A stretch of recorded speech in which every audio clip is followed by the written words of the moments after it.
record button right now, so I am doing that, and we are recording as we speak. So, all right. Good deal. Yes. Oh, we're looking for speakers. Okay. So we're always looking for speakers. If you would like to, you can find out more at agileindy.org. If you'd like to submit to be a speaker, please do. We look for all kinds of different topics and things to talk about. So if you're interested in being a speaker, please submit so that we can see all those who want to be considered. Oh, we have the other Agile events. So I don't know how many people, I just saw this the other day. I've had a lot of people contacting me today about the Agile Manifesto, the 20th anniversary tomorrow. That's through Scrum Alliance. If you haven't registered to go, I mean, that's an all-day thing, right, guys? It's 3 events. Yeah, there's one in the morning called the Past of Agile, one in the noon hour called the Present, and one in the late afternoon called the Future of Agile. Yeah. So if you haven't registered for that, you don't want to miss out. There's also Agile 20 Reflect Festival, which Megan just told me about. I don't know too much about this, but apparently you can go there and find out in event information. I'm not going to botch it because I haven't looked at it myself, so I know there's a variety of information out there. That's a site that has a lot of events listed on it, right? So you can go out and definitely find lots of different events. And yes, Kristen, I see your comment, and we will definitely put those events in the chat window. If anyone else has any events that they want to put in the chat window, they're welcome to add those in the chat window as well. I know March 26th is also World Retrospective Day, so time to start planning for that. If you haven't planned for World Retrospective Day yet, you've got a month and a half to get something together. Perfect. Oh, next month, you know, is a favorite. That's Chris Schinkel. I totally forgot. So next month we're going to have Chris Schinkel. If you haven't registered, please do. He's going to book up fast too. He's going to be doing Making Sense of the Messy Middle. Oh, bless him. So be sure to register for him. Get your seat now because I know that will fill up. Yay, we're going to have Chris Schinkel. We already went over that. If you haven't put your actual name in, rename yourself and put your name so that we know if you need it for PDUs, things like that for us to keep track of so we actually know who you are for attendance reasons, things like that. Please change your name in the Zoom so that we know who you are. And I feel like I've been talking too much. I'm coming out of my skin. I've been waiting for this. He almost speaks for himself, but he has definitely been a speaker at the Agile Indie Conference. Certainly one of the people I follow, listen to, look at, is absolutely amazing. I'm so happy he's here. I'm going to shut up, but we have Mike Cottmeyer. I see the amount of participants that are here. We're so happy you are here. I'm going to keep my mouth shut, but yay. Thank you so much for coming. And here's Mike. Okay. No pressure, Mike. No pressure. Can you guys hear me? Yes. You can hear me? Yeah. Okay, excellent. Okay, so I got to I got to put my slides up here. Hold on a second. And then we will get to talking here a little bit. Okay, it looks like we're starting screen sharing. Okay, cool. That piece of technology worked. Let's see if we can put it in presentation mode. Need to minimize Zoom on this thing. I'm actually using 2 computers here a little bit, trying to be like super high tech, because I like to be able to look at the camera and have my presentation on, but I don't know if you guys ever share with Zoom, but like a lot of times you end up like your face is over there. You don't feel like you're looking at anybody. So this is like my way of trying to figure out how to look at you guys. So awesome. So first of all, thank you guys for having me. It's super awesome to be here. What did we figure out? It's been like 6, 7 years since I came out and spoke at your conference. Was supposed to come last year, and then like the world shut down and like we had to kill it. I think that was the deal. I want to say you were our keynote the year that we affectionately call the year of the dog show. Okay. So there was a dog show going on in the same hotel as our Agile Indie Conference. Awesome. And we had all of our Agile people out in the hallway with all these dogs coming in and out at the same time. So that's the one we affectionately call the Year of the Dog Show. I don't know if you remember that, but Nice. No, well, so I probably shouldn't share. This is probably way too much information, but I recall being fairly hungover when I was on stage. So I might have just been like trying to keep everything together. So, knowing the you company never you know. were, that doesn't surprise me either. That was back in unhealthy Mike days. I've since pulled myself together and gotten a little healthier. So, Nice. Okay, awesome. Okay, so Dogs. let's get this show on the road here a little bit. So, okay, so what we're going to talk about today is this thing I call Executive's Guide to Why Agile Transformations Fail. And if you've been following my stuff, there's really kind of a fascinating evolution of this story. So, I got involved with Agile back in like 2003, and I was working in this company called CheckFree. We were doing like large online banking bill payment kinds of things. And so like my indoctrination to Agile was never, ever in the small, okay? It was always large scale Agile stuff. And I was working for this VP that was like really super cool. He's very into Agile. And we were coming up with really creative things for like team formation strategies and Agile governance and all this stuff. And this was like way before the days. Dean Leffingwell hadn't even written his first book on scaling. Like none of the stuff on scaling was out there. So we're inventing scaling models and really trying to bring this, it was like 400 or 500 people, this organization through an Agile transformation. And so I started writing about multi-tier models and different teaming strategies and things like that. And then I went to go work for version 1 for a couple of years. You guys remember them? It feels like I talk about them and I don't even think they exist as a thing anymore. Version 1 CollabNet or something, I guess they call them now, right? So anyway, kind of a different company, but worked there probably about 10, 12 years ago and was going into a bunch of different organizations that were trying to adopt Agile. And in the process, developed a point of view around kind of why companies were jacking it up. And so I did like talks on like the 3 things and then we came up with this talk that was just why Agile fails, right?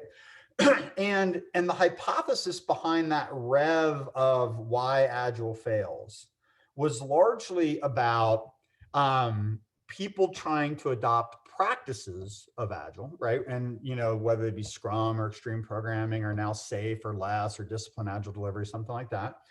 Trying to adopt the practices of Agile without the, words I would use now, but I wouldn't use then, like the business architecture necessary for those practices to work. And, business architecture is kind of a nebulous term, but like, how do you form teams? How do you form teams across the enterprise? What do you organize those teams around? What responsibilities do those teams have? Do they own the technology or do they have dependencies with tons of teams around them? Where are like really good, clean backlogs coming from? And then how do we make decisions when teams are in conflict? And how do we subordinate backlogs to a portfolio? How do we measure progress, right? How do we control things? And so I'm looking at like all these people that were trying to adopt Scrum. And what they were missing was this idea that if we can't form complete cross-functional teams, give them really super clear backlogs, and give them the ability to produce a working tested increment of software at the end of every sprint, right? Then it would fail, right? So over the years we were building on that idea, and then I think we came up with something like the Executive's Guide to Agile, just Agile transformation. And then we were talking about, just different ways of elevating the story. A couple of years ago, we ran a conference. We were supposed to do it last year. Hopefully we get to do it this year here in Atlanta, called Elevate Agile. And the impetus behind that is that, so just, a little bit about me, if you guys don't know, but like I started leading Agile like 10 years ago. And I went out as an independent consultant. And over the last 10 years, I've got about 150 people that work for me. I've got like 50 open jobs right now. So if you're like a really solid Agile coach, call me. But like a change coach, right? Like enterprise transformation kinds of things, like big stuff, right? And we pay really well for those positions too. So if you're really good, call me. But anyway, so we're going to be like 200 people as soon as we can find those 50 people. And we're going to grow to 250. And we're working with like Fortune 10, Fortune 100 kinds of companies. And we're trying to go into these organizations and we're attempting to make like really meaningful business changes. We're trying to connect a strategy. We're trying to align organizations and teams to like core delivery capabilities and trying to get the flow of work to move through in small batches, being able to put, releases out quarterly, right? All the things we want to do, but like really systematically at scale. And it's difficult, right? As you guys might imagine. And so one of the things, and we started, talking as we were evolving this Elevate Agile story, I started really using this in like my conversations with executives to talk about why they were struggling and why this was hard. Because over the last 20 years, one of the big things we've done is to some degree, and we've done it with like honesty and good intent, but we've kind of sold the executive community kind of a bill of goods, right? If you just do Scrum, you'll get the goodness out of it. You just do SAFe and you're going to get the goodness out of it. But the reality is that in practice, quite often, that those dots aren't connecting, okay? And where it really hit home for me is probably about 18, 24 months ago. I was doing some biz dev with a really large company in the Southeast. And, I think I tell like a fairly good story about enterprise agile and business transformation, all these things. And I'm walking through this story.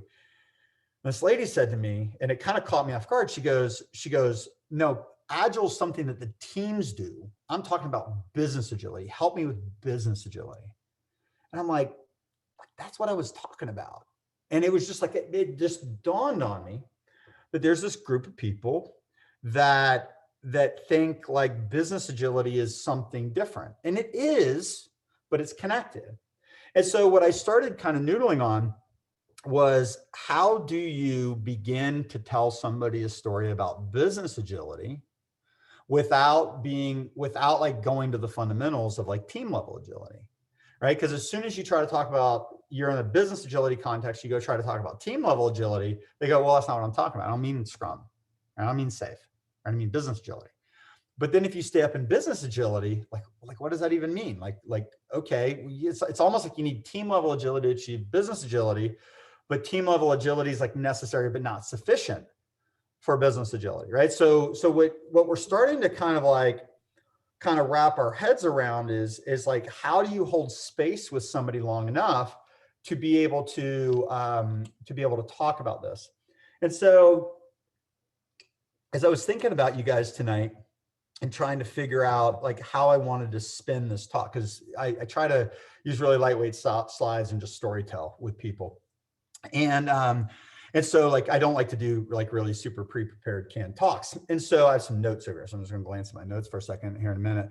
But I think what I want to share with you guys at just the highest level, and I'll start flipping through a few slides here, is why is our agile transformations failing? And I think probably one of the first points that I want to explore is this idea that like team level agility somehow implies that we're going to get the business agility. And I think sometimes we truly believe that. And I think sometimes it's true.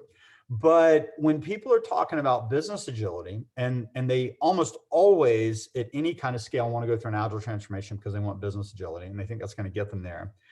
But we need to start to understand like how business agility is different from team level agility, right? And what are the concerns of the executives when they say they want to do a digital transformation? Separate, different, but often similar, right? Overlaps. What about when they want to do a DevOps transformation? Like, why would they say that? What if, I don't know if you guys hear like the word product-driven organization. That's one that's coming up. Like Gartner talks about it all the time. McKinsey talks about it, right? Different people talk about product-driven organizations. Or one thing that I think is fascinating is this idea of projects to products, right? What does that mean? Right. And what we're doing as an industry is we're trying to figure out, we kind of have come to the conclusion that team level Scrum is insufficient. I think even this idea of enterprise agility as kind of embodied by like maybe SAFe or large scale Scrum, Nexus, discipline, agile delivery, those like the scaled methodologies, insufficient, right? There's something that the organization is missing, right? And so we want to be able to figure out how to have that conversation. So team level agility necessary, but not sufficient. I think another problem with why agile transformations are failing, and this is going to be provocative, and I'm going to be intentionally provocative with you guys, is that because we believe that team behavior emerges in the small, and that we want people to collaborate and be cross-functional on a team. Somehow we've like extrapolated that out to the organization and said, well, like, you know, agile transformation is emergent. We're agile, we don't plan. Or we're agile, so all we're gonna do is build a backlog and then run off the backlog. I just spent 4 hours on the phone today with a prospect that we were working for. And this is the reality of the situation. Kind of a quasi-governmental agency, state level, really understands the work that's going to be necessary in order to be able to deliver a transformation. But they always ask the question, when am I going to have it? And what am I going to get for my money, kind of a thing. Like, what's it going to look like? And when am I going to have it? And how much is it going to cost? And as you guys might imagine, really, really tough questions to answer. But if we don't have a framework for being able to have that conversation, we're really just kind of saying, trust us, right? Trust us and let us coach your people and the goodness will happen. And that's going to kill us because this one large transformation that I don't even know if we're halfway through. We've probably been working with this group for 3 or 4 years. We have probably touched 1,000 teams, 15,000 people globally, and it's a 300,000 person company. And the more success we have in the delivery, they want to bring us in the product and HR and all these different things. These guys are going to be transforming for a long time. And so this idea of spending millions of dollars and just saying, trust us, this is going to take multiple, like we have to be demonstrating business performance changes as we go. And it has to be really quantifiable. And so I think if we as a community want to have a solid shot at being able to have the impact that we know we can have, we are going to have to get better at answering some of these kinds of questions. And then, you know, maybe the last thing, and it's probably related a little bit, is this idea of we have to be able to connect the business outcomes. Like, and it's like sometimes as Agilists, we get enamored with what I might call like the softer side of Agile, the touchy-feely side of Agile, teams and collaboration and work environment and happiness and engagement and things like that. And all that stuff's like really super important. But we have this debate internally quite a bit with my leadership team. We were talking about it the other day. It's like team level engagement, or is team engagement like a first order business concern? Some people think it is, right? And I get it, right? But I would suggest that it's only a concern to the extent that we're a profitable company, that we can put out software when we say we're going to put out software, or put out product when we say we're going to put out product. And so I'll tell you guys a funny story. I had a COO at one point in time was working for me. And we were joking before the call that, people say they want to work for Leading Agile. And I say, be careful what you ask for, because it's not all rainbows and butterflies, right? It's kind of a hard place to work sometimes because we are super focused on client outcomes. And so this lady was like, that worked for me, she's like, you're going to kill our culture if you don't stop acting this way. And I went, well, if we don't figure these problems out, we're not going to have a company to have a culture. Right? And so there's this balance between, we have to demonstrate outcomes while we're building a culture that we want to have. And so we have to decide which is the first order concern and which is kind of a secondary outcome. Both important, but I believe if we're not connecting to business outcomes, then we're on very, very thin ice, especially if we're going to do a multi-year transformation. If you're going to train a Scrum team and you have like 20 people in your company, probably not as big a concern. But really, when I'm dealing with transformation, I'm really dealing with thousands of people in multinationals, and how do you get big, gigantic organizations to move, right? So what I'm going to do for the next, 40 minutes or so, is that about how much time we have? 40, 50 minutes, something like that. Start explaining to you guys a little bit about how we're thinking about this. And so one of the things that I've learned meeting with the C-suite and candidly selling people on the idea of how to do this, you start to get really, really clear on what executives care about. And it's interesting, right? So if you like hit our website, like I talk about the value prop of Agile, and I talk about things like predictability, quality, early return on investment, cost savings, innovation, product fit. I'm probably gonna have to change those here pretty soon because like what companies are trying to figure out is they're trying to figure out like, how do I align my, I want to say resources, but I'm going to try to avoid that word. How do I align my teams and my people and the assets that I've deployed to dynamically satisfy customer need? Right. And so a lot of business agility is about how do I pivot the organization? How do I dynamically, when my market shifts, how do I redeploy parts of my organization to do the most valuable things? So a lot of times at the enterprise level or the team level, we're thinking about how to change requirements to build the best possible software. At the level of business agility, business transformation, what we're really trying to do is how do we change the organization to meet the dynamic needs of the marketplace, right? And so regardless of whether we're doing a predictability, quality, early return on investment, cost savings, innovation, product fit, or we're trying to make a dynamic strategic alignment play, an allocation of resources to the highest priorities, dynamic reallocation of teams to different business needs. One of the things we have to be really clear on is what is it that we're actually trying to solve, right? What is the value prop that executive cares about? Oh, I'm like getting confused between my computers here. So the second thing that we have to have is we have to have a metaphor or some way of talking about how we're making progress. And so one of the things, and I don't think we'll get super deep into this tonight, but in some of my early talks, I talk about this thing called the 4 quadrants. And I talk about, we introduced this idea of expeditions and base camps.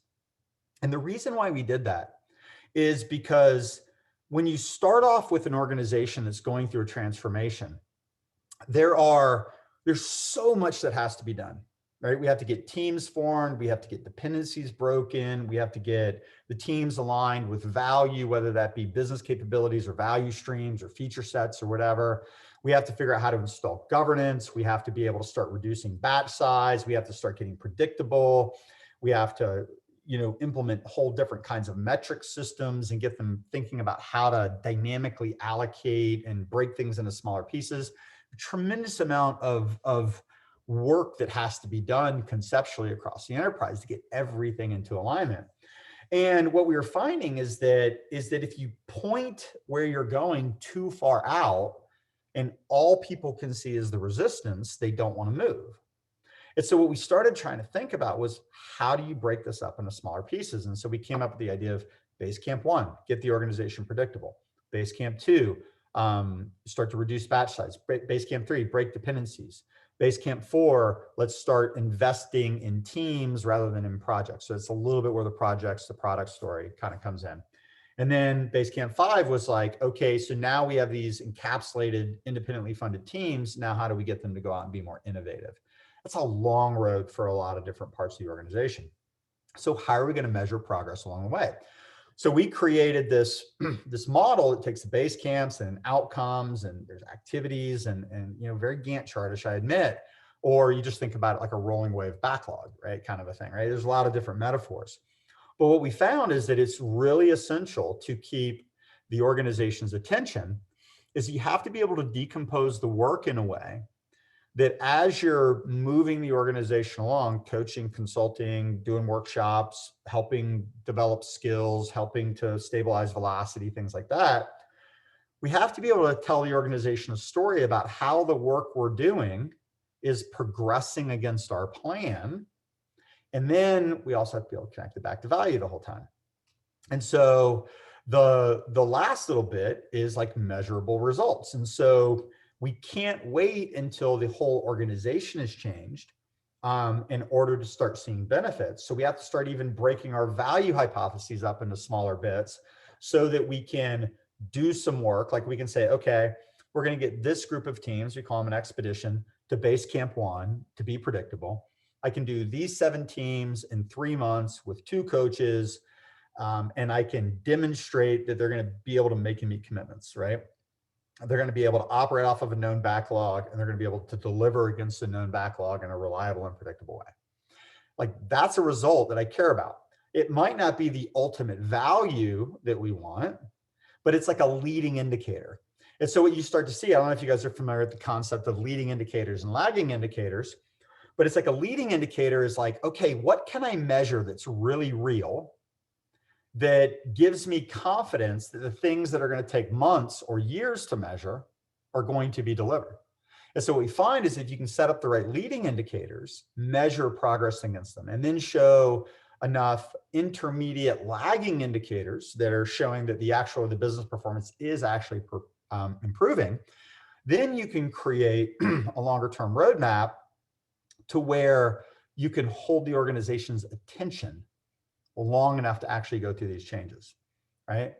Super fascinating, like thing, right? But this is what organizations need. You have to align the transformation to the value that the executives want, the performance characteristics of the organization.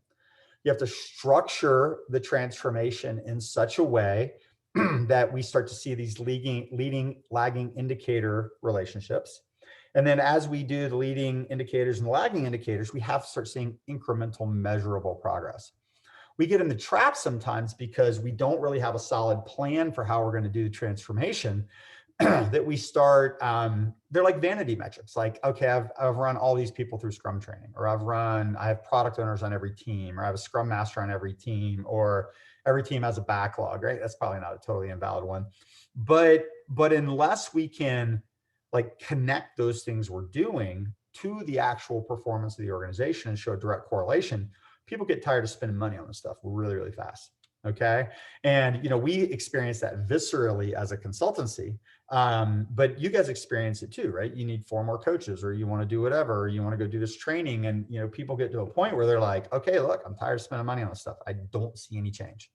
Or the change, they might give you small dollars to do things because, okay, fine, we got to train people anyway. If you want to train them on Scrum, who cares? But unless we're really getting the value, we lose the ability to actually engage the executives over time. Okay, cool. So that's kind of like the start of it. So now what I'm going to do is I'm going to kind of pivot conceptually for a minute, and I'm going to start talking about the different layers of things that we need to think about. And I'm going to ask you guys for a minute to kind of like suspend disbelief a little bit until we get like enough of the story told that you can start connecting some dots across these different things. And so sustainable business agility. So one of the things that we're talking a lot about is we have 4 different systems that we've codified in Leading Agile.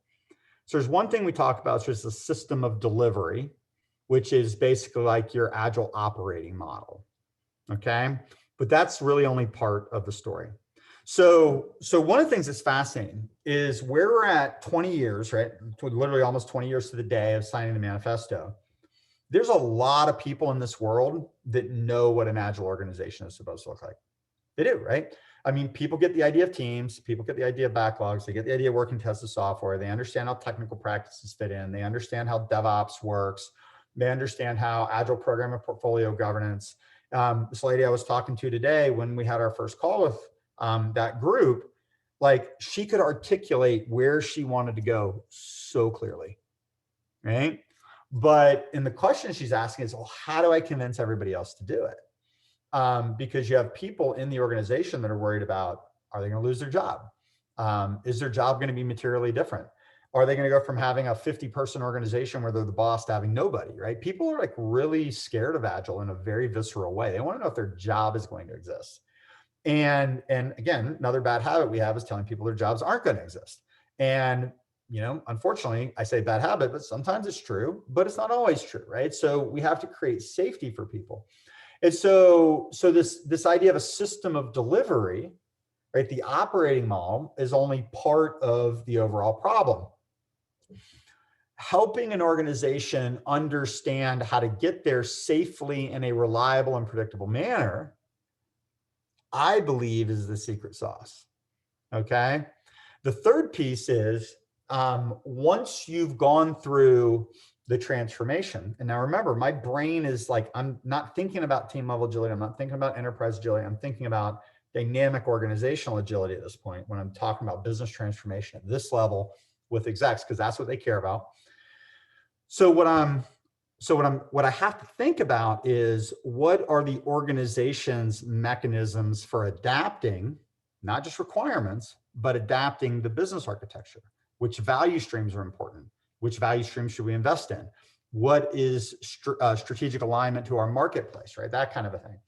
And so we've kind of codified this in terms of 3 things. I'm going to kind of cheat up. I don't think the slides are going to actually build this way. They might.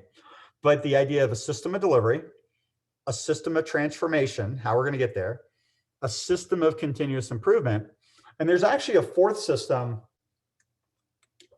that I'm probably not going to talk about as much here, because it's more specifically, it's not really about the organization. It's really about engagement design and how we think about it. But one of the biggest problems, as you guys might imagine, is that you can't walk in, snap your fingers, and have everybody in alignment. So the question is, it's like, how do you start to build shared cognition across the organization in order to be able to funnel people into agreement that they can actually do what it is we're trying to do, right? And that's, again, right, it's really super tough stuff. We've learned a lot of this stuff the hard way over the last 10, 11 years at this point. So we have 4 systems. We're going to talk about 3 of them here. And the first thing is we're going to talk about is like the system of delivery.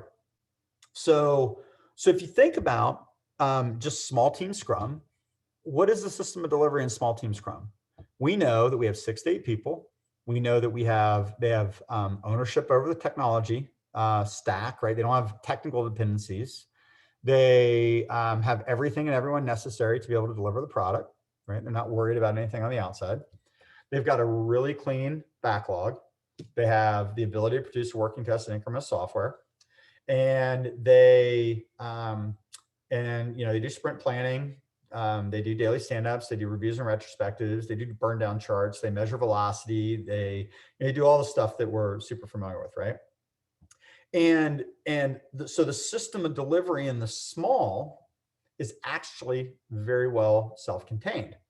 And so when you start to think about enterprise level agility, what we added, and the reason why things like SAFe and LESS and disciplined agile delivery exist, is because in most non-trivial organizations, like again, I've worked with some fairly small organizations, and no organization I've ever worked with has been a single Scrum team. Like, there's almost always multiple teams that have relationships between them. And those relationships have to be managed in some way. So in the early days of this, we would talk, and maybe we still do talk about this, right? We talk about a Scrum of Scrums. Well, so a Scrum of Scrums is like a lightweight way of coordinating the activities of multiple teams. And so like the most simple understanding of Scrum of Scrums that I was ever exposed to was like, okay, well, the Scrum Masters are all going to get together with their teams, and they're going to meet for 15 minutes afterwards and kind of do lightweight coordination. And that works when the teams are fairly decoupled and dependencies between them are the exception rather than the rule. What we find is that most organizations trying to implement that Scrum of Scrums model, what would happen is that, teams would come out of sprint planning and they'd have fairly fully loaded backlogs. Somebody in another team would go like, oh, I need this team to do something. And they go, oh, can you do it? And they're like, well, no, I can't. You got to put it in the next sprint. Well, so now what happens is we have teams that are delivering asynchronously. They need each other. They have dependencies, but they don't have a mechanism for coordinating dependencies across multiple teams. So what starts to happen is people are stubbing out code and they're putting things in other people's sprints, and nobody's delivering what they say they're going to deliver on time, and business value just gets further and further and further out of sync, right? Hopefully famously on record, just, to me, I think dependencies are the root of all evil when it comes to agility. I still read stuff on LinkedIn about how people are talking about like how monstrous SAFe is and how awful it is. Well, what SAFe basically does, and the reason why SAFe exists, is it acknowledges the presence of dependencies. So what are you going to do when you have dependencies? Well, you only have 2 choices. You either manage them like SAFe tells you to do, or there's other ways, right? But you manage them like a heavyweight SAFe implementation, or you break them. Right? People don't fully understand about LESS. The whole LESS operating model, the system of delivery behind LESS, is largely a dependency-free environment. It's like a pyramid of independent teams, right? Makes total sense, right? Totally support what those guys were doing with that. if you truly don't have dependencies, right? So this is another interesting thing that I think is super, super fascinating is, I mean, you think about like 20 years ago when, you know, again, this is very timely, right? These guys we're celebrating the 20th anniversary of the manifesto. You know, they were talking about teams of people getting in a room.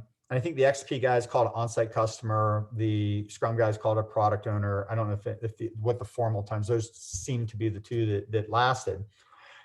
But the idea is that we would get the business involved, right? So somebody who has authority to decide what goes into the product would be in the room with the team. And that was the team's way of doing it. But I know you guys have experienced this, right? I mean, answer this question every other day. What happens when you don't have a product owner on a Scrum team? Well, what tends to happen in practice is you have a product owner, but they're like a business analyst, right? They don't really have authority. They're just the person that's feeding the team's requirements. So what do you do when you have a non-authoritative product owner, right? That's kind of a problem, right? And so as we've scaled out, even at the team level, like one of the biggest problems is we don't really have business engagement. So why do executives think that Scrum is something that the teams do? Because 9 times out of 10, the product owner is actually in the technology organization trying to be a liaison to the business, but it's kind of incongruent with how the business is operating. So it's just this IT thing, and it's just a team, right? So you remember the execs are thinking, how do I adapt my business to the changing needs of my market? How do I align and deploy my resources to the most valuable things to improve my stock or my profitability or whatever, right? And we're sitting down here going, doom to doom to doom, like, I just need a product owner. I don't care, right? So with the best of intentions, we want to include the business, but we didn't actually include the business. Now, I'll tell you, I know that SAFe, right, if you're a SAFe person, has all the mechanisms for including the business. Very seldomly do I really see, I see 2 failure modes.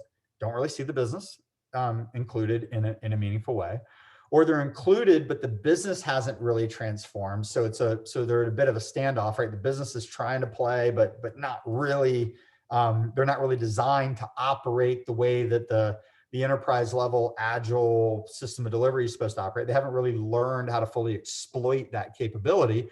So they're kind of doing things their own way. And so what ends up happening is that business is there, maybe, but it's still not business agility, right? It's kind of enterprise agility because we're coordinating dependencies, we're talking about breaking dependencies, and we have business representation in the room. But how do I go back to that same issue of what the executives want, be able to dynamically pivot my resources to exploit market needs as they arise, right? Tough, right? So one of the things that I think that we introduced, and I'm kind of proud of this, right? Because it's been picked up by people. Jeff Sutherland's talked about it, but like our 4 quadrants model and the transformation, the expeditions to base camps and things like that. What we were articulating that in market, and we were doing it fairly informally and really rolling this kind of out into our clients. But this one really large enterprise class client that I'm talking about, we really, we codified it working with them because it was so big. We all had to get internal. We had to get our ducks in a row internally on how to do it, right? So what we basically did is we created these roadmaps of these groups of teams are going to these different base camps, running these outcomes-based plans, and we could really do progressive elaboration and rolling wave backlog against that roadmap, bringing in the work in a very dynamic and collaborative way to deploy our resources very consistently so that we could move this organization along. We instantiated roles, transformation leads, expedition leads, integration coaches, different things like that to really codify how we were going to get these guys to transform. And what we started to talk about, it's like most great ideas, right? You don't just sit in a room and invent them, right? You're doing the work on the ground. As somebody started my team, I think it was a guy named Chris Beal, started talking about the system of transformation. And it was like the first major bifurcation of thought, right? We had always thought about system of delivery, but we really started exploring this idea of a system of transformation. What's cool about it, right, which is interesting if you can think about it this way, is that the end state doesn't matter. Like if a company wants to go to SAFe, if a company wants to go to less, discipline, agile delivery, scrum of scrums, large scale scrum, nexus, like whatever. Cool, right?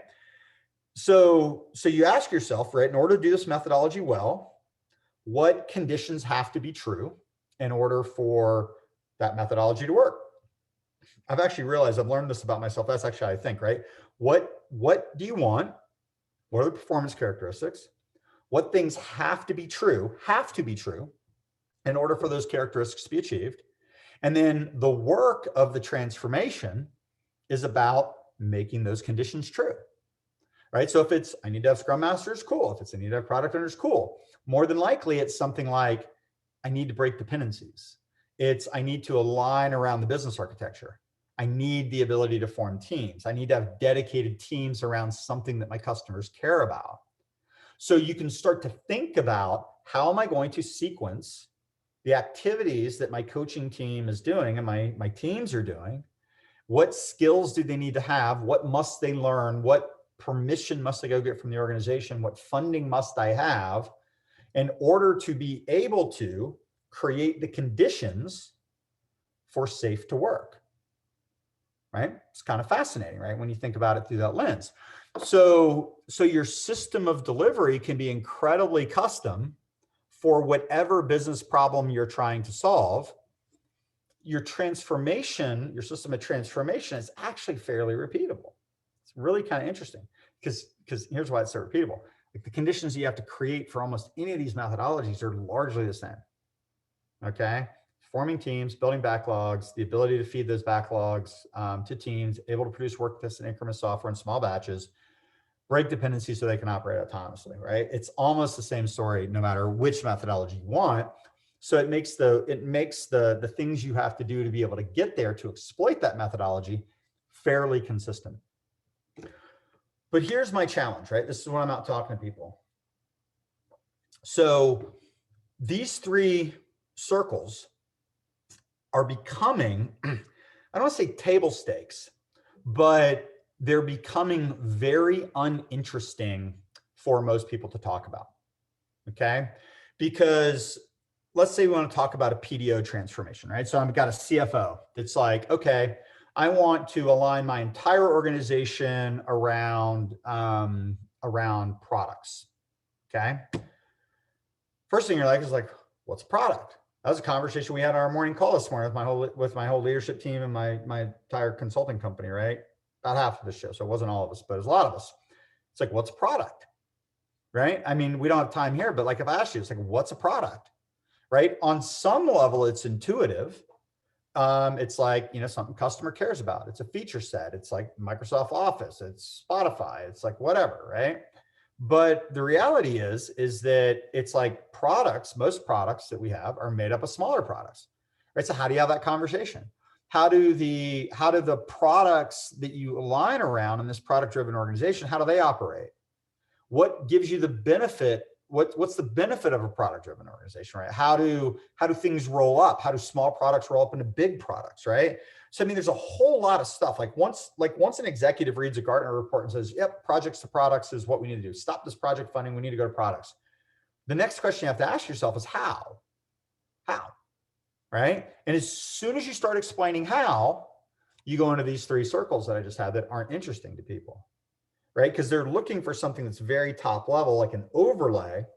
And what we know is that you have to be agile all the way down, right? You have to be agile all the way down. The way you achieve business agility is you have to have team level agility, right? Encapsulation of teams and clear backlogs and the ability to produce work and test software. Then you group those into a lightweight agile governance model.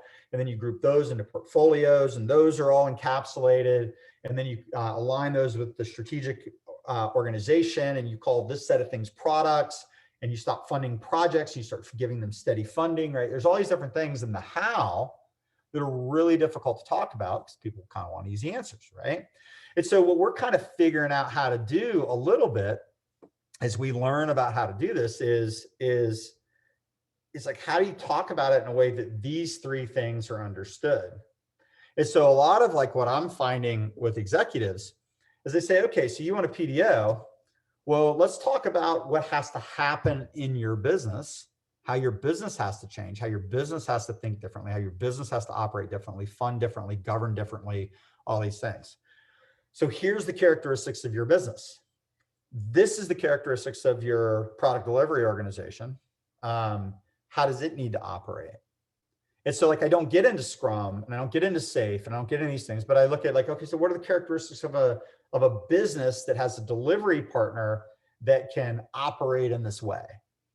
And it implies all these other things. And if anybody asks how, right, you go on the ready, like, align around business architecture, create encapsulated teams, agile governance, blah, blah, blah, blah, blah, right? You can tell that story, but it's not an interesting story to start off with anymore. Okay. And again, right, it's like you almost have to assume it, even though you know it's not really there, right, to start off with. And so what I'm probably going to do is I'm getting ready to package this talk up, because this is kind of where my head is right now in the industry. I'm going to package it up for the Agile conference, Agile 2021 conference, which is going to be virtual too. Not looking forward to a virtual Agile conference, another virtual Agile conference this way. But they're going to try some interesting things with the format. So I'm going to probably repackage this a little bit and really talk about system of delivery, system of transformation, system of continuous improvement, probably at the team level, at the enterprise level, and the business level. Probably blow this out a little bit more as I have these conversations and think about it. But again, like the core of the challenge is that nobody wants to talk about these three things anymore. They want to talk about business agility topics. And so that gets to the third piece, right? And so like how business agility in the business and like product management and stuff like that is starting to express. You've heard us hunting for words, maybe not in the Agile community per se, but in like business literature and such. And it kind of started like digital transformation was kind of swirling around it. We've got the Business Agility Institute that spawned out of our community. I was actually caught off guard when people really started talking about product-driven organization. PDO is a thing. That's something that has C-level attention. And then it's like, the idea of PDO, projects to products, yeah. So that's the words that the industry is using to try to explain the way that they want the business to interact with the marketplace, right? And it's not just about dynamic reallocation of teams to different requirements in a backlog. It's more fundamentally the ability to dynamically reallocate teams to fundamentally different business problems. Okay. And I'm right on the edge of like, we're like inventing some of this stuff right now, right? So like I'm hunting for words to talk about it effectively with you guys. Because here's another interesting challenge, right? It's starting to be like almost like layers. It's almost, you have to like lay layers of, sediment in order to build these structures within the organization. And so our enterprise system of transformation was largely focused on this idea of expeditions going to base camps. So we take a group of maybe 100 people, maybe 8 to 12 teams, and we move them to the state through an outcomes-based plan. And we would build the stack all the way up from team level to program to portfolio. We get all the investment decisioning made on all these things. But then you look at like a large Fortune 10 company where you're dealing with 15,000 people. And what you realize is that some of the things that actually have to change, like how funding happens across the organization, how governance and decision-making happens, how something like going from a project-based funding model to a product-based funding model, how we communicate performance into the market, like that stuff can't change. The business can't flip it until enough of the organization is at critical mass to be able to change it once and for all. So we have a bit of a chicken and the egg problem. It's like, we know that fundamental things have to change about how the business interacts with the delivery organization. But the reality is that is that we live in these hybrid states longer than we would like because enough of the organization has to move to where it becomes kind of the preponderance of the way we operate, and we can start to change some of these frameworks, right? So one of the things that we are exploring internally in this business transformation story is the idea of, like again, right, I don't think we've got good words for them yet. We're kind of calling them like organizational base camps, where it's like you bring these expeditions to base camps, right? You get enough of the organization predictable that you can start to talk about changing how the organization makes and meets commitments. Or you get enough dependencies broken in aggregate that you can start talking about funding teams or funding organizations versus funding projects that span organizations. One really fascinating observation that we've had with a couple of these large multinationals at this point is that, you know, a lot of the guidance at the enterprise level, the enterprise system of delivery level, says something to the effect of like, organize around value. And so how we do that is we figure out where the value streams are. I imagine any of you guys that are working in some non-trivially sized company, like you're dealing with value streams that aren't encapsulated, right? They all intersect. They run through the same resource pools. They run through the shared same services. They run through the same platforms. They run through the same whatever, right? And so the mental model of flipping a large organization to be organized around value out of the gate is really, really difficult, right? People can't even see it clearly enough to have the conversation. Even if they could see it hypothetically, like, again, you ask yourself, like, how do you get there?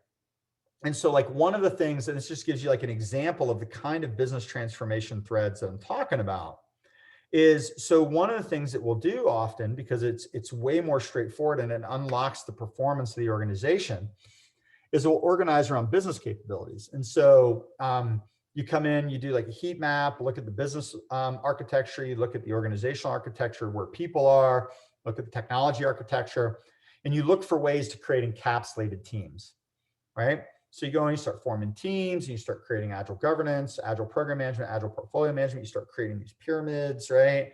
And you get work flowing through the system. It's great, right? Until you realize some business capability over here needs to coordinate with some business capability way over here. And the way you've set up your governance, it has to go up 5 levels before you can resolve a decision. So it's fascinating is that in the transformation story, you know, how you orchestrate a transformation is that all the coordination costs all get pushed outside the team in an agile governance model. So you look at SAFE, or you look at, you know, LESS or whatever, right? All of the coordination costs are pushed outside the team. It's kind of cool. And it makes it very, very visible. So you start to be able to have a conversation once enough of the organization is organized around business capabilities. You start to expose the orchestration costs up and down the organization.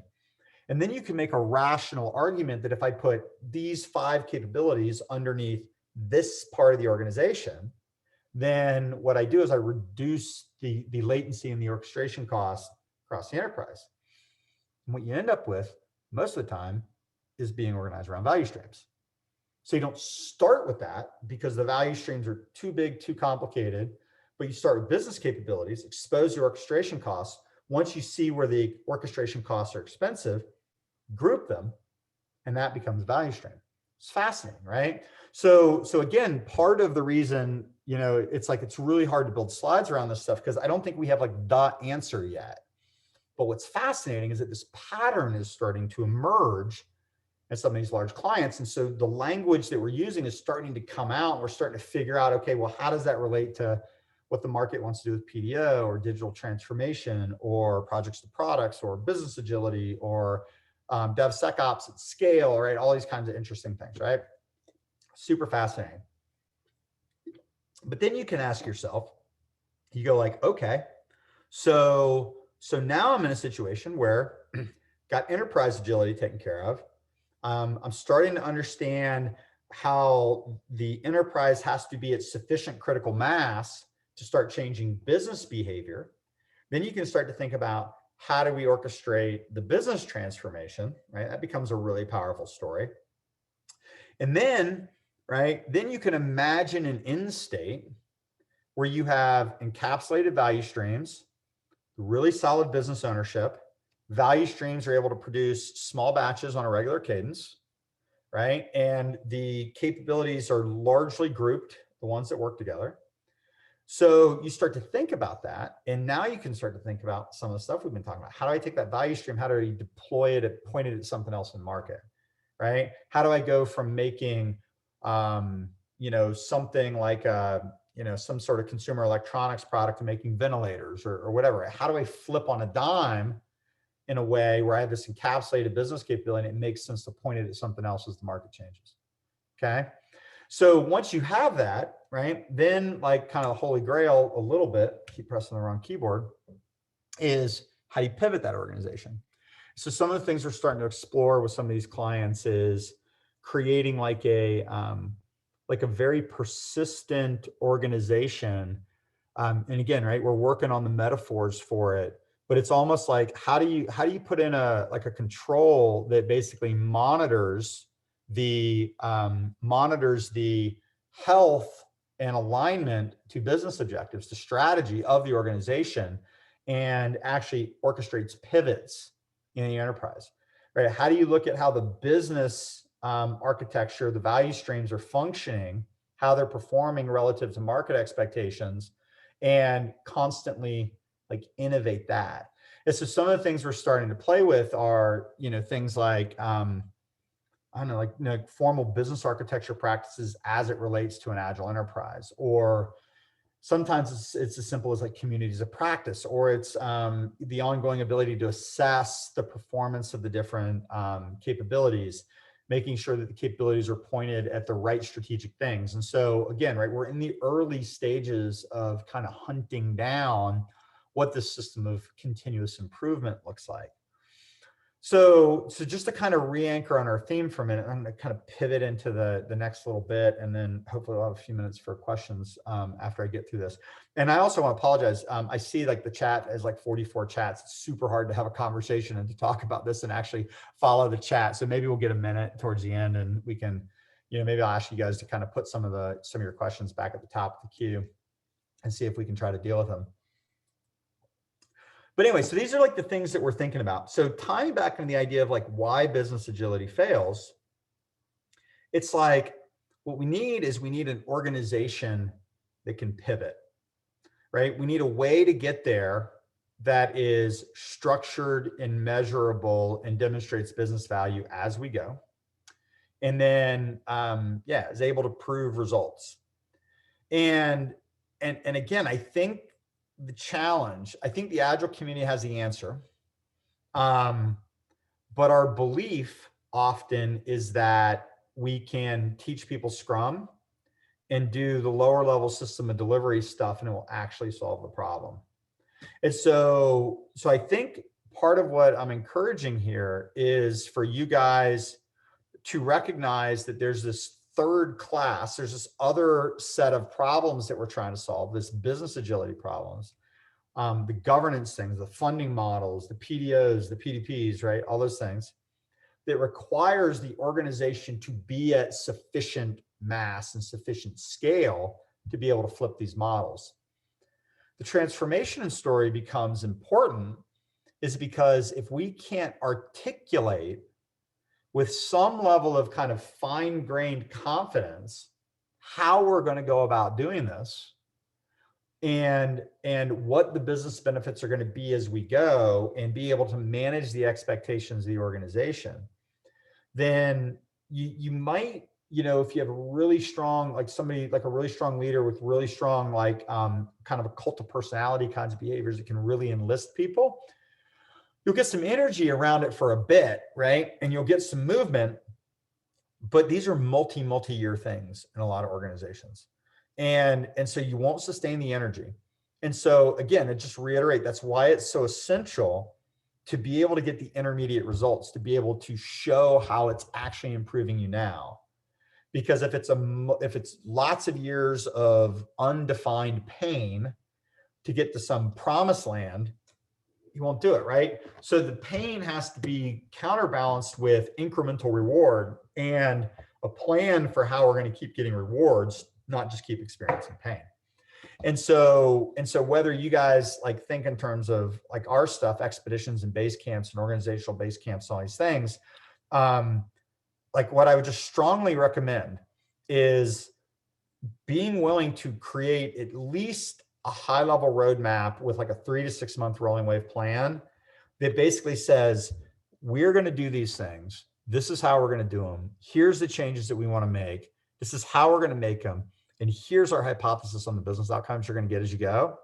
That in and of itself would be huge, right? That'd be huge, because I think that's the biggest reason why this stuff is failing. Fast followed by the idea that candidly, we're not solving a big enough problem right now, right? Safe isn't a big enough problem. It's not the problem companies are trying to solve. Companies are trying to solve the problem of how to pivot and market, right? How to respond to pandemics and stuff, right? Different class than I just need to be able to swap this requirement for that requirement, right? It's a really different thing, okay? So now let's talk a little bit about, in practice, kind of what it looks like. And so one of the things that we've been doing a lot, but putting a lot of thought into how to talk about is, what does it look like to install or to orchestrate a system of transformation? And so one of the things that resonates with a lot of our clients is this idea of building like an agile transformation office. And it's interesting, right? So sometimes people go, well, is that what the PMO is now? Is the PMO an agile transformation office? Could be, maybe, right? Some of those people might be a good fit for an agile transformation office. But there's a set of services that an agile transformation office has to be able to provide, right? So if you think about, if you're orchestrating a transformation and you've bought into this idea that it's teams that roll up into teams of teams, and it's the systematic breaking of dependencies, and it's running expeditions to base camps, and all the different things I'm talking about, has to be kind of an entity within the enterprise that is looking out at the business architecture, is making decisions about how to group teams, and then is actually running the outcomes-based plans and measuring the outcomes. Establishing the playbook of how all this stuff is going to be run, creating coaching capabilities within the organization, creating training capabilities within the organization, being able to do expedition intake and approval. And, some of the things that we do, very big on engaging leadership. So we'll create like a executive steering committee and transformation leadership teams and these different things to make sure that the organization is enlisted and actually owns the transformation. So all this stuff is emerging into this concept for us that we call an agile transformation office. And again, tying back to the theme, having a group of people, whether it be the PMO or whether it be a different group of people, or it's your agile coaching team or whatever, being in front of this agile transformation office and being accountable for how this thing's getting orchestrated and making sure it's not a free-for-all, critical success factor, And I can't even gonna tell you. So how I'm trying to visualize this, I'm trying to keep it really simple. And it's like most things, it's messier in real life, right?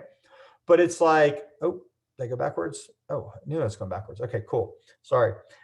So you set up at the early stages of a transformation, this locus of accountability, this locus of orchestration, this locus of accountability.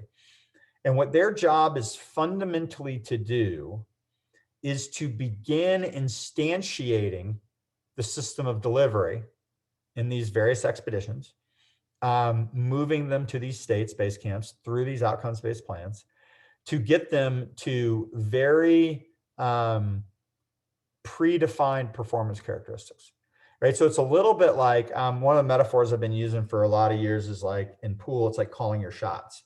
If you ever played pool with a little kid, right? They come up and they just start shooting pool and balls go everywhere and they sink a ball and they're like super happy, right?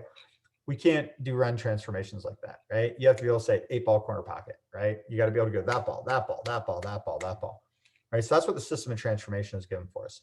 But as we call our shots and we start demonstrating the value of the transformation, these new performance characteristics, and we start anchoring them back up to the things the organization cares about, probably a lot of leading indicators up front.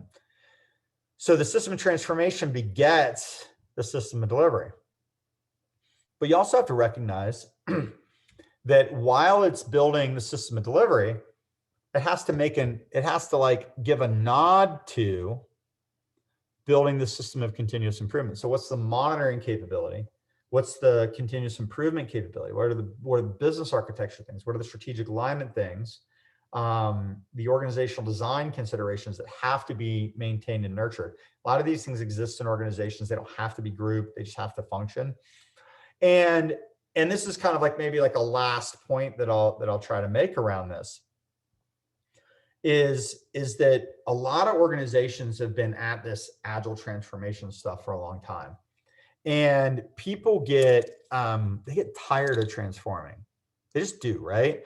There's been a lot of companies that are like, yeah, our agile's not working and we want you to help us, but we can't call it a transformation because we're transformed out.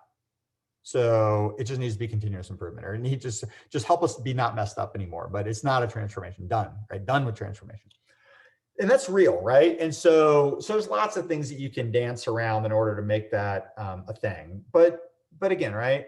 There is a reality if we're transforming, but you can change the words however you want. So system of transformation begets system of delivery and system of continuous improvement, all those different capabilities kind of running in parallel. And then the way it's, I'm gonna be honest with you, we haven't gotten this far with some of these big multinationals because these are years and years and years, but this is how it's emerging and you can just see where it's gonna go.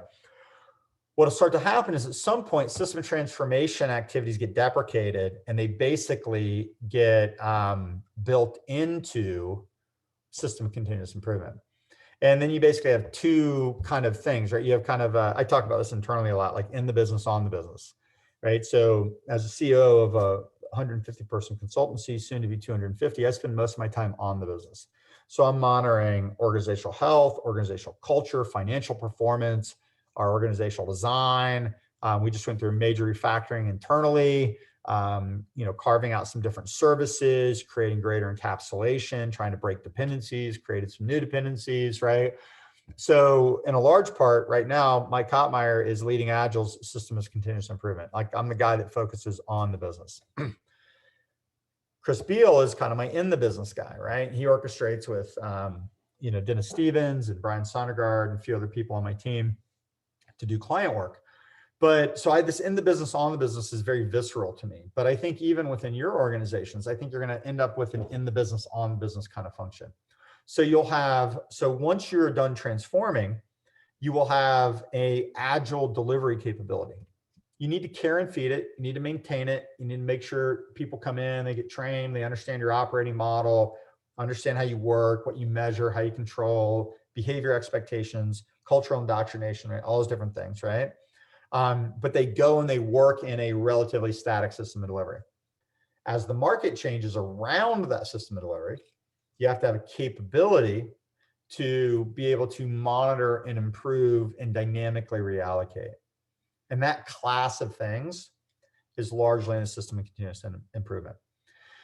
So there's lots of failure modes, right? You can fail at agile transformation by not aligning to the right things. You can fail at agile transformation by not going far enough up the stack, right? And not dealing with enough of the business concerns. And you can fail at transformation by not actually putting in the control mechanisms that enable you to dynamically repurpose the organization as market conditions change. And so it's kind of my story, right? It's pretty late, pretty exhausting, right? To try to tell that. And that's a lot to think about. And I know it's like, so I hope, if anybody's ever heard me talk, I don't do a lot of whole how-to talks. Like I'm not a big, like how to write better user stories kind of guy, right? I'm definitely a big ideas guy, but this is what's really cool, right? And this is something I was telling my team the other day. Being probably too transparent with you guys when I tell you this story. A lot of times, right, we've grown really fast and we're bringing consultants in. And so like I talk a good game and we have built these systems, but the reality is that everything's messier on the ground. I was talking with one of my lead consultants the other day and we had an engagement started off a bit rough. And then it like stabilized, and they're getting tons of kudos from the organization, right? They're bringing us into other things, helping us solve bigger problems, displacing other consultancies, right? It's very cool. What changed, right? And the reality is that when we got on the ground, we didn't have the influence to be able to do all the things that we were supposed to do, all the things I'm talking about here. And then like once we built some momentum and got a better foothold and were able to run the system of transformation, get metrics in place, be able to prove incremental value, and to be able to unequivocally, beyond a shadow of a doubt, in like 4 months after working this group, go, this is where they started. This is how they're performing differently today. This is what you signed up for. This is what you got. This is how much it costs, right? All these different things, right? And to be able to just go, boom, call your shot and nail it. Huge, huge, right? So whether that's us working with a client, whether it's you guys working with another consultancy, whether it's you guys working internally, I think the physics of this apply no matter what, right? We have to be able to orchestrate these transformations and measure and solve the right level of problems and do it in a really sustainable way. Okay, cool. I think I saved us 10 minutes. So anybody want to like take a look at the 56 messages in the chat and throw a question at me? I might have to go have a drink after this. I hope my wife has a bottle of wine open or something. That'd be kind of cool. Does anyone have a question for Mike? I mean, I see a million of them, but.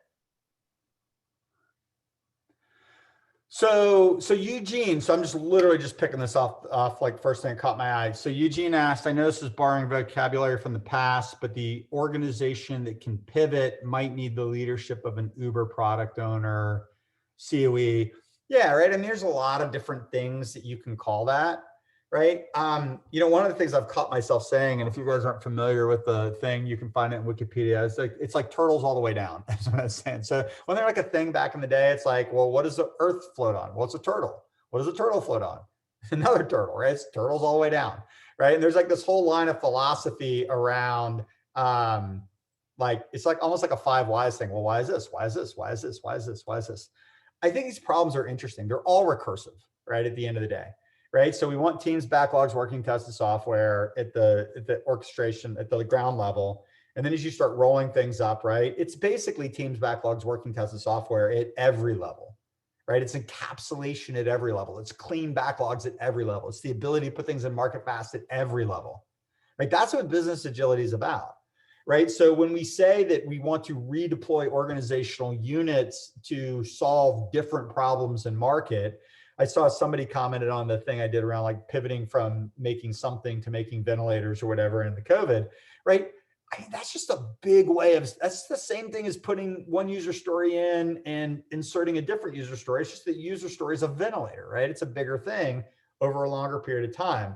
But like I said, it's turtles all the way down, right? The principles that we're talking about, you know, whether I say recursive or fractal or whatever, it's the patterns just repeat infinitely. They go infinitely down and they go infinitely up, right?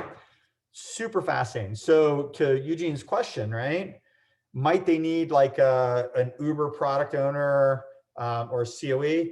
Like, yeah, by all means, right? I'm kind of the Uber product owner leading Agile, and my executive teams are kind of like product owners of the accounts. And we built some software internally. I have product owners for that. But who does the buck stop with at the end of the day, right? Me, right? I dynamically change our organizational architecture. I dynamically allocate funds. I dynamically do all these things because we're still small enough for me to do that. So yeah, I think it's a perfectly valid metaphor. I just don't call myself an Uber product owner. CEO sounds way better. So, you know, but like however you want to structure that in your organization.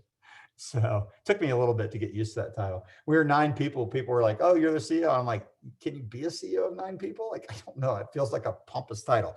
But if 150 people, it's not far off, right? It's kind of cool.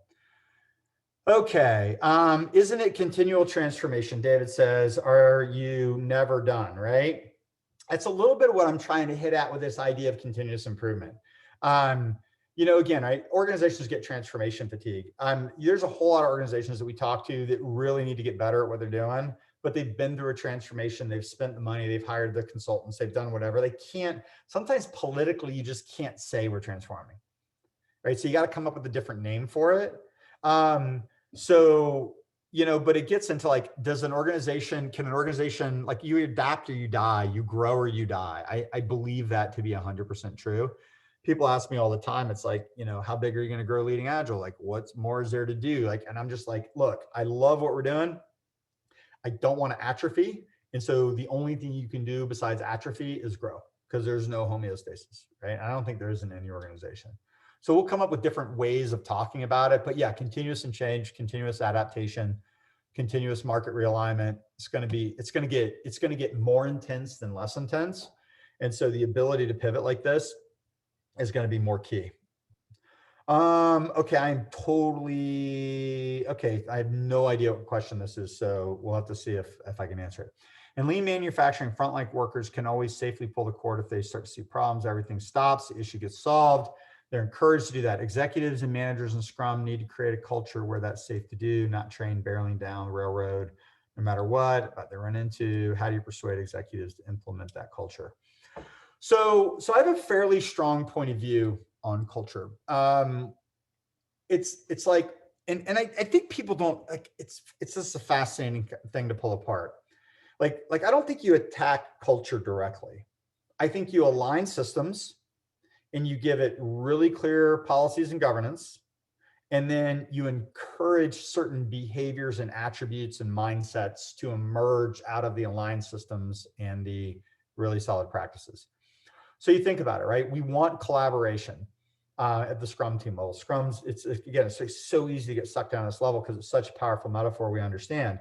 So I don't go to 6 people that are spread across 92 different projects, operating across 8 different Gantt charts, across 5 different organizations, and say, hey, you guys need to be more collaborative. You need to have a culture of collaboration. I need you guys to work together, right? I need you guys to be really safe pulling the end on cord on this stuff, right? You just don't do that, right?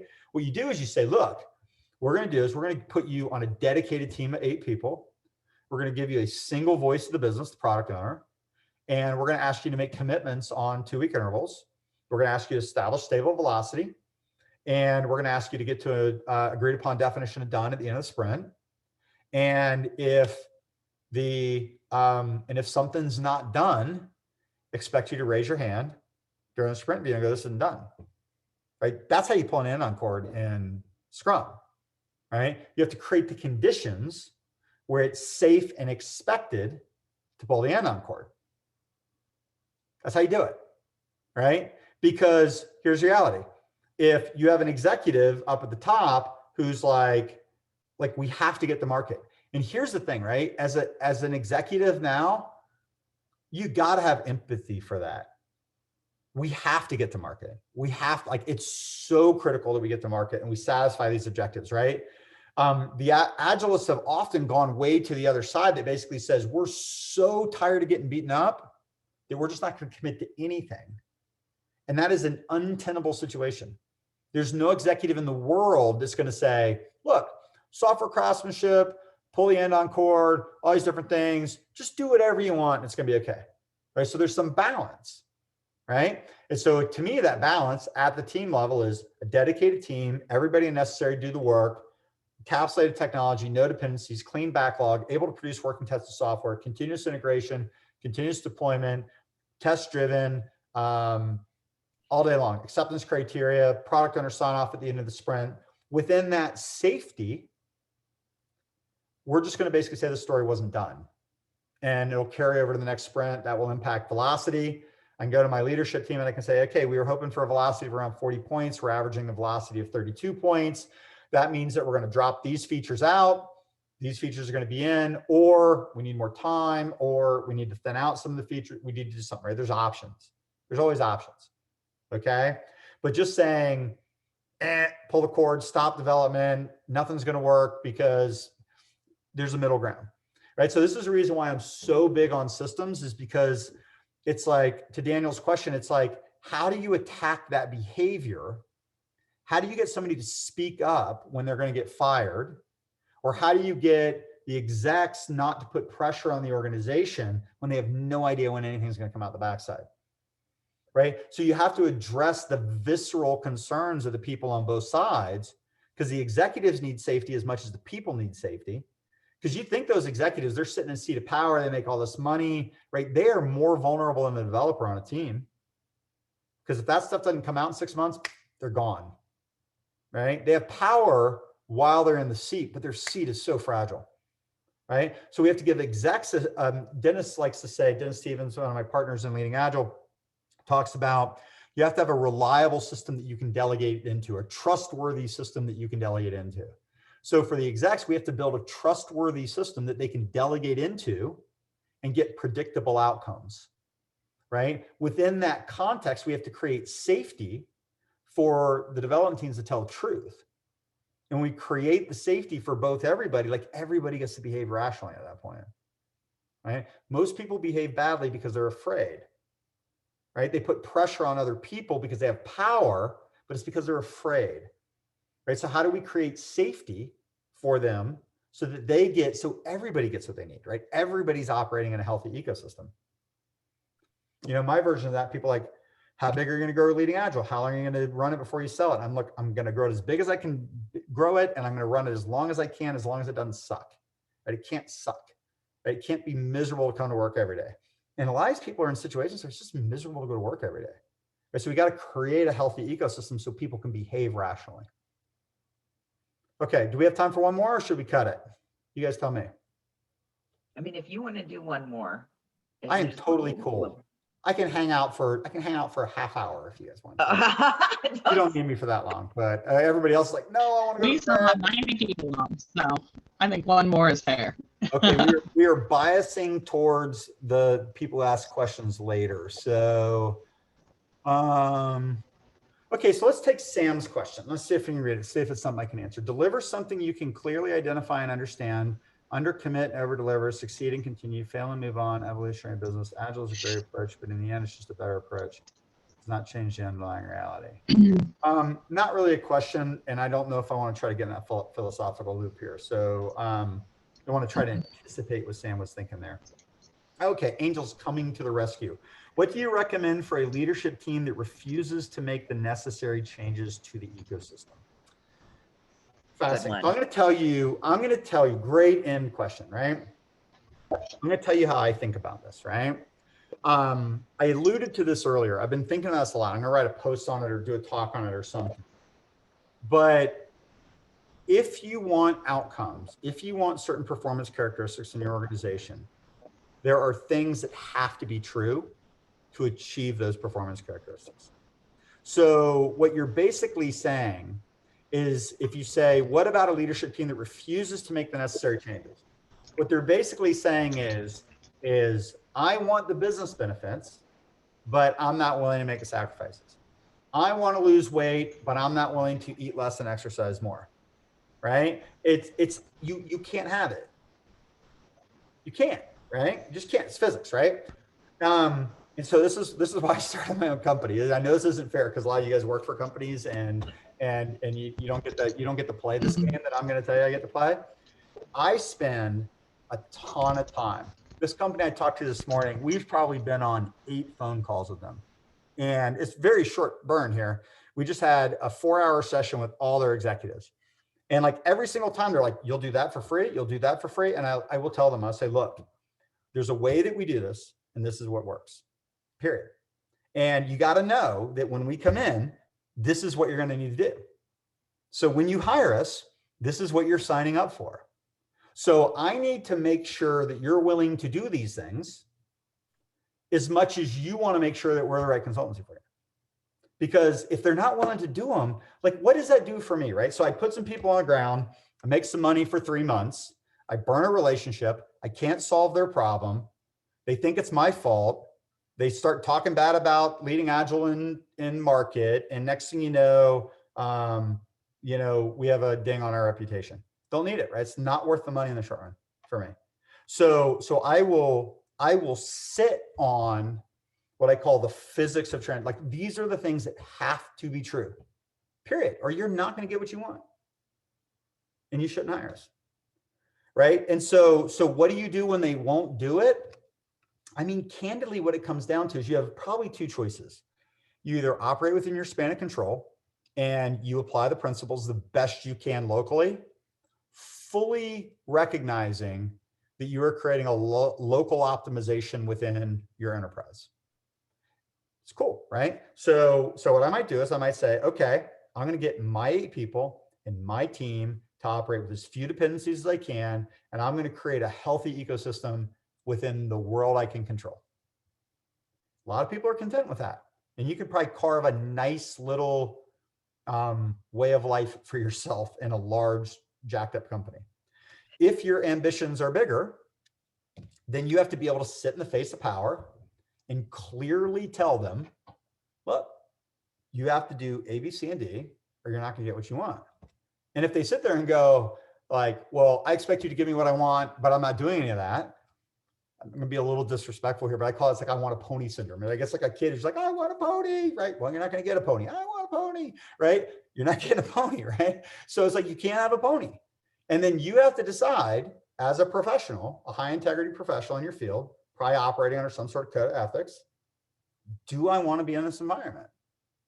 That's what it comes down to, right? Tell people the truth, right? Because what most people are doing is they're running around going like, well, execs won't change, environment won't change, ecosystem won't change, but I really love everything Mike said. So I'm just going to sit here and just totally bastardize the hell out of Scrum and just try to do the best I possibly can, and nothing's going to work. There's a lot of people who are really disillusioned. It's sad, right? It sucks, right? I mean, who wants to show up to work and be disillusioned? I would just rather be really real, right? Either I'm gonna be influential globally at the level I want to be influential, or I'm gonna operate super locally and be content about it. And if none of those are good, then you gotta go find someplace else to work. That's my take. And I know that's not the answer anybody wants to hear. Like I do these things with Dave Pryor, who's our Scrum Master, or not Scrum Master, he's our Scrum Trainer. And poor Dave, right? He's in these classes. He's doing Scrum training. He's a fantastic Scrum trainer. You guys should even this. We don't make a ton of money off of Scrum training. It's almost a break-even business. We just do it because I'd rather us do it than other people do it. So go to one of his classes, right? Fantastic trainer, but he's always come back to me with like, all these people are asking all these questions, like, what do I do if I'm a project manager and like I can't do this and I can't do this and I can't do this and I can't do this and I can't do this, and I'm just like, you can't do it, right? It's just like certain things have to be true. It's just going to be suboptimal, just period, right? It's just the way the world works. So I know it's not a super positive message. There's just no silver bullet, right? Either you make it work, you diet and exercise to lose weight, or you don't. Like, what do you do, right? So I hope that was, I don't know if that was a note I should have ended on, but I think that was a moment of truth, I think. So I will do nothing but tell you. Super energized by it. What is that? I'm sorry, I just wanted to reassure you, I've been super energized by the last 5 minutes of everything that you've just said. I find that to be great. Cool. I'm glad it was a positive end. Sometimes I go and do talks. I'm a University of Florida guy, right? So I graduated, I do entrepreneur in residence, and I go back and I talk to students. And you remember, like, our line of business is like, we go into like the most jacked up companies. And a lot of these companies are companies these kids really want to go work for. Sometimes I'm like, just be really careful, like, because these companies, they look like awesome companies, and they are, right? And they're doing great things, but they are really jacked up on the inside. So just like have your expectations really, really clear that these are not like crystal palaces on the hill, right? They're just messy workshops where people are figuring stuff out. So, oh, that was fun. That was a great last question. I'm glad we had it. Any closing comments? How do you guys want to wrap this up? Do we have anything to wrap up slide wise? Nope. No. I think thank everybody for coming. And Mike, we thank you so much. We always love to have you. We appreciate it when you come. Anytime you want. I'm going to take you up on that. Just do it. I'm telling you, these are not empty words. I will come and hang out with you. I'll even pick a different topic next time if you guys want to. One day when we have an in-person conference, it's going to happen again. We could either do something like a lean coffee and just like do nothing but questions and just like pick questions like that. That would be pretty fun. Okay. We love the lean topics. You heard that, Marcy. Yeah. If he keeps telling us he's recorded, he's on record. Just I'm telling you, right? Do it, whatever you want. So you just let me know. You let Candace know. Candace will Thanks do it. so Oh my much gosh. for your time today, Mike. We You got always it. enjoy it. See Thanks you guys so much. later. Mike. Enjoy. Yep. Yes.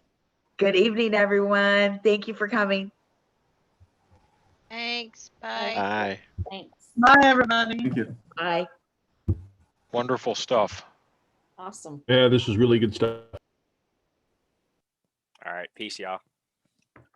I like the beard. Okay, board people, I'm gonna close this unless you want to talk. No, you're done. Christina, you're like, I'm done talking. All right. Is Marcy on here still? I don't think so. You don't think so? Okay.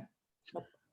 Okay, well, he just signed himself up for all kinds of freebies. I'm just saying. Yeah, I'm I excited. heard it. We gotta start getting on the schedule again. Oh my God. I was like,